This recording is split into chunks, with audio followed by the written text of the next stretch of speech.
Vishnu ശാലിനിയുടെ latest എപ്പിസോഡിൽ ഈ ശാലിനി പറയുന്ന അച്ഛനെക്കുറിച്ച് പറയുന്നതൊക്കെ കേട്ടിട്ട് ഇങ്ങനെ സത്യ ചോദിക്കുന്നുണ്ട്, ബിഗ് ഫ്രണ്ട് എന്ന് ചോദിക്കുമ്പോൾ ശാലിനി പറയുകയാണ്, അല്ല വിഷ്ണു അച്ഛൻ, മോളുടെ അച്ഛൻ എന്നിങ്ങനെ, വിഷ്ണു അച്ഛൻ എന്നല്ല അച്ഛൻ, മോളുടെ അച്ഛൻ എന്ന് പറയുകയാണ്, പപ്പിയുടെ വിഷ്ണു അച്ഛനാണ് മോളുടെ അച്ഛൻ എന്നിങ്ങനെ പറയുമ്പോൾ, അപ്പോൾ ഇത്രയും നാൾ ഞാൻ സ്നേഹിച്ചതും ഞാൻ കൊണ്ടു നടന്നതും എൻ്റെ അച്ഛൻ ആരെപ്പോലെ ആകണമെന്ന് ആഗ്രഹിച്ചു, അപ്പോൾ വിഷ്ണു അച്ഛനാണ്, ബിഗ് ഫ്രണ്ട് ആണല്ലേ എൻ്റെ അച്ഛൻ എന്നൊക്കെ പറഞ്ഞ് കുട്ടി ആകെ സന്തോഷത്തിലാണ്.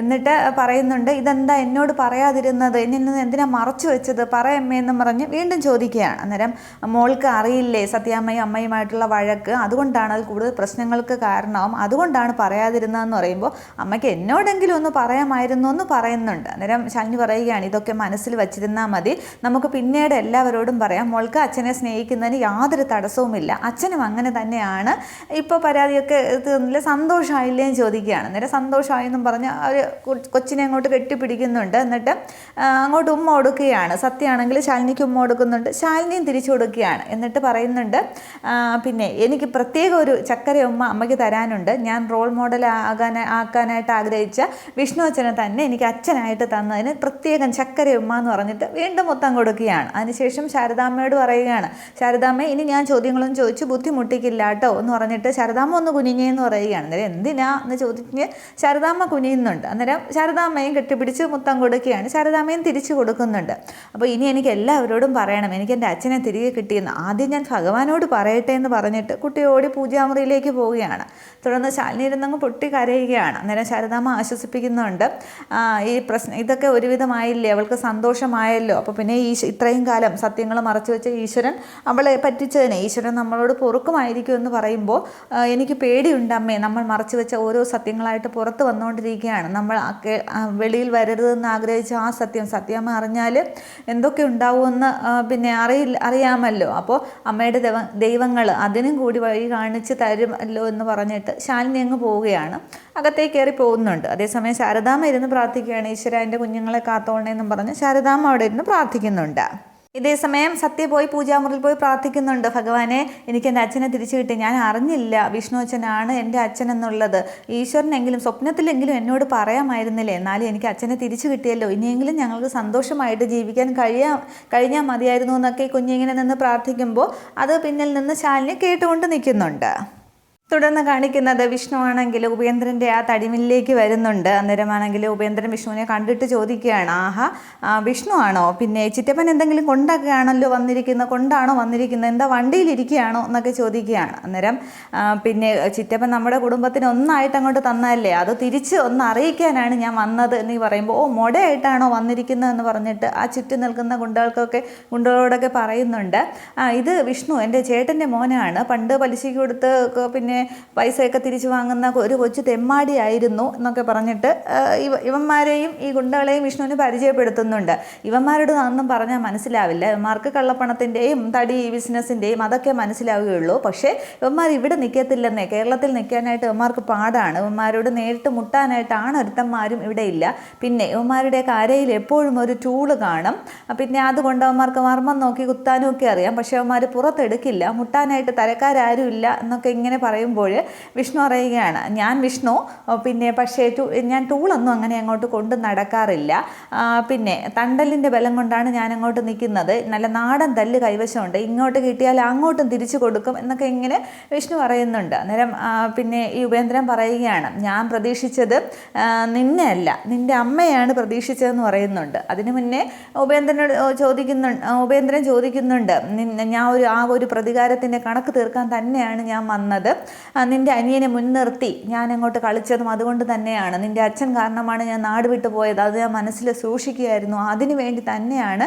ഞാൻ വന്നത്, നിന്നെ പറഞ്ഞു വിട്ടത് ആരാണ്, എൻ്റെ അച്ഛനോ അമ്മയോ ചോദിക്കുന്നുണ്ട്. അന്നേരം പറഞ്ഞു വിട്ടതിലല്ലല്ലോ, ഇവിടെ വന്ന് പറയുന്നതിലല്ലേ മിടുക്ക് എന്നിങ്ങനെ വിഷ്ണു ചോദിക്കുകയാണ്. അന്നേരമാണ് എൻ്റെ അമ്മയാണ് പ്രതീക്ഷിച്ചതെന്ന് പറയുമ്പോൾ അതിൻ്റെ ഒരു കൊട്ടേഷൻ കൊണ്ട് തന്നെയാണ് ഞാൻ വന്നിരിക്കുന്നതിട എന്ന് പറഞ്ഞിട്ട് വിഷ്ണു ആണെങ്കിൽ ഇങ്ങനെ എല്ലാവരെയും ഒക്കെ നോക്കിയിട്ട് അവരോടും പറയുന്നുണ്ട്, പരിചയപ്പെടാൻ പറ്റിയതിൽ വളരെ സന്തോഷം. എന്തെങ്കിലും ആവശ്യമുണ്ടെങ്കിൽ നിങ്ങളെ വിളിക്കാമല്ലോ എന്ന് പറഞ്ഞിട്ട് തരാനുള്ളത് തരാൻ തന്നെയാണ് വന്നത് എന്ന് പറഞ്ഞിട്ട് അതിനിടയ്ക്ക് മുമ്പേ കുറേ പഞ്ച് ഡയലോഗൊക്കെ വിഷ്ണു പറയുന്നുണ്ട്. എന്നിട്ട് ഉപേന്ദ്രൻ്റെ നെഞ്ച് നോക്കി ആഞ്ഞൊരൊറ്റ ചവിട്ടുകയാണ്.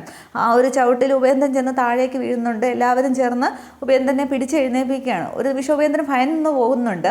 അന്നേരമാണെങ്കിൽ പിന്നെ അടിച്ചു ഓടിക്കടാ ഈ നായിൻ്റെ മോനെ എന്നിങ്ങനെ വിഷ്ണുവിനെ അടിക്കാനായിട്ട് ഗുണ്ടകളോട് ഉപേന്ദ്രൻ പറയുമ്പോൾ എല്ലാവരും ഇങ്ങനെ വിഷ്ണുവിന് ചുറ്റും ഇങ്ങനെ വട്ടം കറങ്ങുകയാണ്. അന്നേരം വിഷ്ണു ഇങ്ങനെ എല്ലാവരും ശ്രദ്ധിക്കുന്നുണ്ട്. അന്നേരം വിഷ്ണു മുണ്ടൊക്കെ അങ്ങോട്ട് മടക്കി കുത്തുകയാണ്. എന്നിട്ട് വിഷ്ണു പറയുന്നുണ്ട്, അല്ല തല്ലാനായാലും തല്ല് കൊള്ളാനായാലും നമുക്കൊന്ന് പരസ്പരം പരിചയപ്പെടുന്നത് നല്ലതാണ്, പിന്നീടായാലും അത് ഉപകരിക്കുമല്ലോ എന്ന് പറയുമ്പോൾ അവരിങ്ങനെ ഓരോരുത്തരും അവരുടെ പേര് പറയുന്നുണ്ട്. ജോർജ്, മാർട്ടിൻ, വട്ടപ്പേരൊക്കെ പറയുന്നുണ്ട്. അന്നേരം ഈ സമയത്തിനകം അവരിങ്ങനെ വട്ടം കറങ്ങുമ്പോൾ വിഷ്ണു ആണെങ്കിൽ തൻ്റെ കയ്യിലിരിക്കുന്ന വാച്ച് ഊരി ആ മടിക്കുത്തിലെ അരയിലേക്ക് ഇങ്ങനെ മുണ്ടിൻ്റെ കെട്ടിലേക്ക് ഇങ്ങനെ തിരികെ വയ്ക്കുന്നുണ്ട്.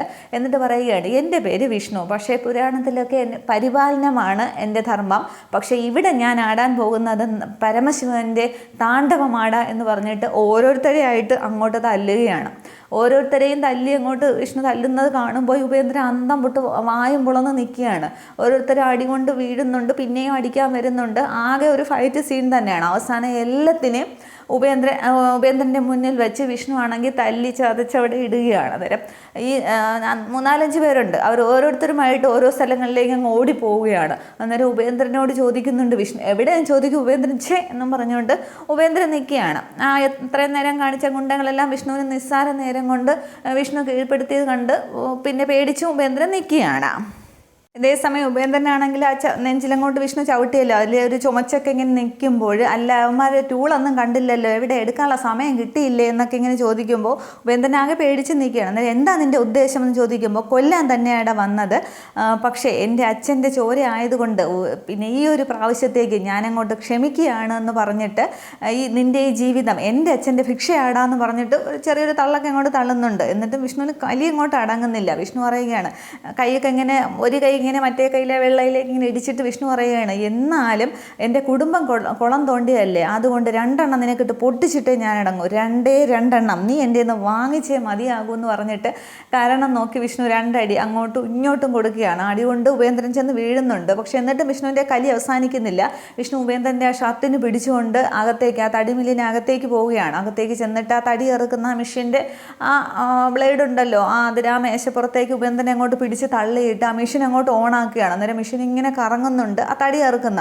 അന്നേരം എന്നെ ഒന്നും ചെയ്യല്ലേ എന്നിങ്ങനെ ഉപേന്ദ്രൻ പിന്നെ യാചിച്ച് പറയുകയാണ്. ഉപേന്ദ്രൻ ആകെ തളർന്ന് പേടിച്ച് ഭയപ്പെട്ട് നിൽക്കുകയാണ് വിഷ്ണുവിൻ്റെ ആ പ്രവൃത്തിക്ക് മുന്നിൽ. വിഷ്ണു പറയുകയാണ്, പിന്നെ പക്ഷേ ഇപ്പം ഞാൻ ചെയ്യാനായിട്ട് തോന്നുന്നില്ല, ഒരേ രക്തമായതുകൊണ്ട് ചെയ്യാനായിട്ട് തോന്നുന്നില്ല, പക്ഷേ നിനക്കുള്ള പ്രതിഫലം എന്താണെന്ന് വെച്ചാൽ അതങ്ങ് സർക്കാർ ചെലവിൽ വന്നോളും, ചങ്ങലയും വളയും ഒക്കെ ആയിട്ട് വന്നോളും.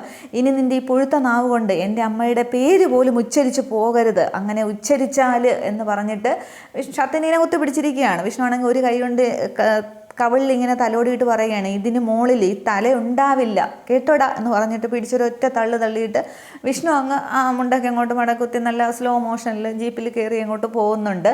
അന്നേരം ഉപേന്ദ്രൻ ഇങ്ങനെ അന്തം വിട്ട് നോക്കി നിൽക്കുകയാണ്. ഇതേ സമയം അവിടെ ശ്യാമയാണെങ്കിൽ അമ്പലത്തിൽ നിന്ന് പ്രാർത്ഥിക്കുന്നുണ്ട്, ഈശ്വര ഞാനിപ്പോൾ ഇന്നാണെങ്കിൽ എൻ്റെ വേട്ടൻ്റെ സ്ഥാനത്ത് കാണുന്ന വിഷ്ണുവേട്ടനെ കുറിച്ച് എന്നെയും കുറിച്ച് കേൾക്കാൻ പാടില്ലാത്തതൊക്കെ എല്ലാവരുടെയും നാവിൽ നിന്ന് ഞാൻ കേട്ടു, അതെനിക്ക് സഹിക്കാൻ പറ്റാത്തതാണ്.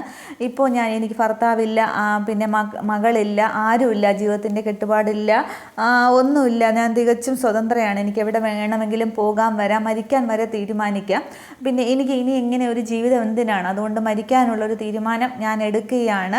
പിന്നെ പിന്നെ ഭഗവാന്റെ സമക്ഷത്തിൽ തന്നെ ഞാൻ അങ്ങോട്ട് എൻ്റെ ജീവൻ തരികയാണ്, അങ്ങനെയെങ്കിലും ഞാൻ ചെയ്ത പാപങ്ങൾക്കുള്ള ഫലമാകട്ടെ എന്ന് പറഞ്ഞിട്ട് അവിടെ നിന്ന് തൊഴുത് കരഞ്ഞ് അങ്ങോട്ട് ശ്യാമ അങ്ങോട്ട് നിന്ന് ശ്യാമ അങ്ങോട്ട് പൊട്ടി കരഞ്ഞാണ് തൊഴുത് ഇതൊക്കെ പറഞ്ഞുകൊണ്ട് നിൽക്കുന്നത്. ഇതേസമയം ഭാമയാണെങ്കിൽ സത്യഭാമയുടെ വീടിൻ്റെ മുകളിലത്തെ ബാൽക്കണിയിൽ ഇരുന്നുകൊണ്ട് ഇങ്ങനെ ഫോണൊക്കെ നോക്കിക്കൊണ്ട് നിൽക്കുമ്പോൾ ശാലിനിയുടെ വണ്ടി മുറ്റത്ത് വന്ന് നിൽക്കുന്നുണ്ട്. അന്നേരം അതിൽ നിന്നും പപ്പിമോളെയും കൂട്ടി ശാലിനി ഇങ്ങനെ ഇറങ്ങുന്നത് ഭാമ മുകളിലത്തെ ബാൽക്കണിയിലൂടെ കണ്ടുകൊണ്ട് ഇങ്ങനെ അവിടെ നിന്ന് എണീച്ച് ഇങ്ങനെ താഴേക്ക് വരുന്നുണ്ട്. ഇതേസമയം അച്ചച്ച എന്നും പറഞ്ഞ് ഓടി പപ്പി ഹാളിലിരിക്കുന്ന രാഘവൻ്റെ അടുത്തേക്ക് ചെല്ലുമ്പോൾ എൻ്റെ മോള് വന്നോ എന്നൊക്കെ പറഞ്ഞ് ചോദിക്കുന്നുണ്ട്. അന്നേരം എൻ്റെ കൂടെ വന്നത് ആരാന്ന് നോക്കിക്കേ എന്ന് പറയുമ്പോൾ ശാലിനി ഇങ്ങനെ അകത്തേക്ക് കയറി വരികയാണ്. അന്നേരം ആ മോളെ കയറി വാ എന്നിങ്ങനെ പറയുന്നുണ്ട്. അന്നേരം പിള്ളയും പൊന്നിയും ഒക്കെ അവിടേക്ക് വരുന്നുണ്ട്. പറയുന്നുണ്ട്. പക്ഷേ ഭാമ താഴേക്ക് ഇറങ്ങിയില്ല. അന്നേരം പക്ഷേ ശാലിനി ആണെങ്കിൽ ഇങ്ങനെ മടിച്ചകത്തേക്ക് എല്ലായിടത്തേക്ക് നോക്കുകയാണ്. അന്നേരം അച്ഛനല്ലേ വിളിക്കുന്നത്, മോള് കയറി വാ എന്ന് പറയുമ്പോൾ ശാലിനി ആണെങ്കിൽ അകത്തേക്ക് കയറുന്നുണ്ട്. തുടർന്നാണെങ്കിൽ ഞാൻ മോളെ ഒന്ന് കാണണമെന്ന് വിചാരിച്ചിരിക്കുകയായിരുന്നു, പിള്ളയോട് ഞാനത് പറയുകയും ചെയ്തു എന്ന് പറയുമ്പോൾ പിള്ളച്ചേട്ടൻ അത് പറഞ്ഞു എന്നിങ്ങനെ ശാലിനി ഇങ്ങനെ പതിയെ പറയുന്നുണ്ട്. അന്നേരമാണെങ്കിൽ മോള് അകത്ത് പോയി എന്തെങ്കിലും കഴിക്കുമെന്ന് പപ്പിയോട് പറയുമ്പോൾ ഇല്ല അച്ചച്ച വിശക്കുന്നില്ല എന്ന് പറയുമ്പോൾ ഇല്ല മോള് ചെല്ലൂ എന്ന് പറയുമ്പോൾ വീണ്ടും വിശക്കുന്നില്ല എന്നും പറഞ്ഞിട്ട് പിന്നെ കുട്ടി അവിടെ നിൽക്കുകയാണ്. അന്നേരം കുട്ടിയുടെ മുമ്പിൽ വെച്ച് പറയാൻ ബുദ്ധിമുട്ടായതുകൊണ്ടാണ് രാഘവൻ അങ്ങനെ പറയുന്നത്. അന്നേരം ശാലിനി കുട്ടിയോട് പറയുന്നുണ്ട് ചെല്ലു മോളെ അച്ചച്ചൻ പറഞ്ഞതല്ലേ എന്ന് പറയുമ്പോൾ പൊന്നി വാ മോളെ എന്ന് വിളിക്കുമ്പോൾ പപ്പിയാണെങ്കിൽ കൂടെ അങ്ങ് പോകുന്നുണ്ട്. തുടർന്ന് മോൾ ഇരിക്കുക എന്ന് പറയുകയാണ് ശാലിനിയോട്. അന്നേരവും ശാലിനി ഇങ്ങനെ മുകളിലേക്കും മുറികളിലേക്കും ഒക്കെ നോക്കിയാണ്. അന്നേരം അച്ഛനല്ലേ പറയുന്നത് ഇരിക്കുക എന്ന് പറയുമ്പോൾ ശാലിനി സത്യഭാമ ഇരിക്കുന്ന ആ കസേരയിലേക്ക് അങ്ങോട്ട് ഇരിക്കുന്നുണ്ട്. ഇത്രയും ആകുമ്പോൾ എപ്പിസോഡ് അവസാനിക്കുകയാണ്. അപ്പോൾ ഇനി ഇവർ സംസാരിച്ച് തുടങ്ങുമ്പോഴത്തേക്കും ഭാമ ചിലപ്പോൾ താഴേക്ക് ഇറങ്ങി വരുമോ, ഇനി അതിനെതിരെയുള്ള പ്രശ്നങ്ങൾ ഉണ്ടാകുമോ എന്നുള്ളതൊക്കെയാണ്. അപ്പോൾ ശ്യാമ വരാത്തത് കൊണ്ടാണ് ഈ കുട്ടിയും കൊണ്ട് വന്നതെന്ന് ശാലിനി അവിടെ പറയും. പക്ഷേ ഇവിടെ ഇപ്പോൾ രോഹിത്തിൻ്റെ മകളായതുകൊണ്ടും സത്യഭാമയ്ക്ക് ഇനി കുട്ടിയോട് ദേഷ്യമുണ്ടാകുമോ എന്നുള്ളതൊക്കെയാണ് അറിയേണ്ടത്. അതൊക്കെ ദേഷ്യം ഉണ്ടാകുമായിരിക്കും. രാത്രിയായിട്ട് ശ്യാമ വരാത്തത് കൊണ്ട് അമ്മ എന്താ വരാത്തതെന്ന് ചോദിക്കുമ്പോൾ ഭാമ ദേഷ്യപ്പെടുന്ന ആ സീനൊക്കെ ഉണ്ട്. ഇനി മഹാ എപ്പിസോഡിൽ നാളെയും മറ്റന്നാളുമായിട്ടുള്ള എപ്പിസോഡ് കാണിക്കുന്നുണ്ട്. ശ്യാമ കുളത്തിലേക്ക് ചാടാൻ പോകുന്നതും പിന്നീട് ശാലിനി തിരക്കി പോകുന്നതുമൊക്കെ. അതൊക്കെ അടുത്ത എപ്പിസോഡിൽ കാണാം. Okay, thank you.